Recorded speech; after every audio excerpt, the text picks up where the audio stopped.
తమిళనాడు ఎన్నికలు ఇంకొద్ది దూరంలో ఉన్నాయి అనుకుంటున్న సమయంలో టీవీకే పార్టీ అధినేత సినిమా హీరో విజయ్ తలపతికి షాక్ ఎదురైంది.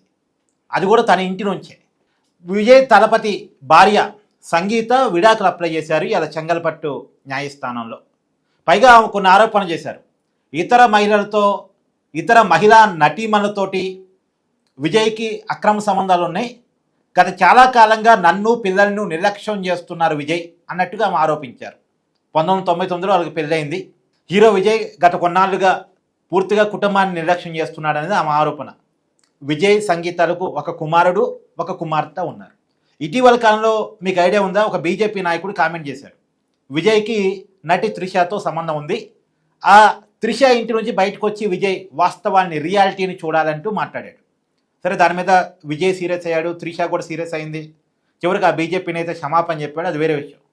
కానీ ఇప్పుడు ఈ విజయ్ భార్యే ఆరోపణ చేస్తున్నారు చాలామంది సినిమా నటీమణులతోటి విజయ్కి సంబంధాలు ఉన్నాయి, ఆ సంబంధాల వల్లే మా కుటుంబాన్ని నిర్లక్ష్యం చేస్తున్నాడు అనేది.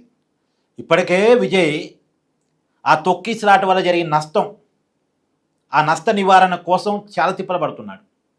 ఆ నష్టం ఇప్పటికీ వెంటాడుతూనే ఉంది రాజకీయంగా. ఒక టైంలో విజయ్ రాజకీయాల్లోకి వచ్చినప్పుడు ఒక ఊపు వచ్చింది.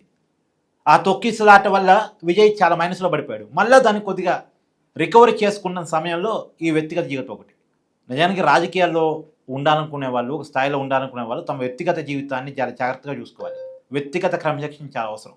సహజంగా సినిమాల్లో ఉండే వాళ్ళకి కొద్దిగా వ్యక్తిగత క్రమశిక్షణ విషయంలో లోపాలు ఉంటాయి. ఒక సినిమాల్లో ఉండే వాళ్ళు ఏముందిలేండి, ఎవరి జీవితాల్లో మాత్రం ఎన్ని లోపాలు లేవు, కానీ ఎక్కువగా సినిమా వాళ్ళ జీవితాలు హైలైట్ అవుతూ ఉంటాయి, కాదనేది కాదు. ఇప్పుడు ఈ విజయ్ జీవితంలో ఉన్నటువంటి ఈ లోపాలు ఇప్పుడు రోడ్డును పడ్డాయి, రాజకీయంగా కూడా విజయ్కి నష్టం చేయబోతూ ఉన్నాయి.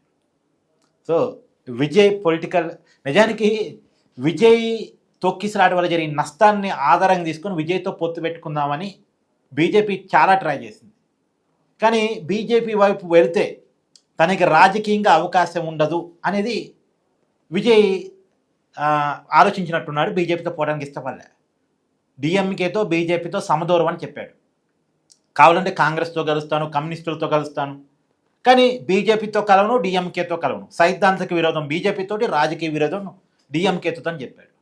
సో అలా దూరంగా ఉంటూ తన పని తను చేసుకుంటున్నాడు. ఇంతలోకి ఇది వచ్చి పడింది, వాళ్ళ భార్య చేసిన ఆరోపణలు, వేసిన విడాకుల పిటిషను. ఇది ఖచ్చితంగా విజయ్కి మైనస్సే అయ్యేటువంటి అవకాశం అయితే ఉంటుంది. సో విజయ్ వ్యక్తిగత జీవితం, పొలిటికల్ లైఫ్ మీద మీ కామెంట్ని కూడా తెలియజేసే ప్రయత్నం చేయండి.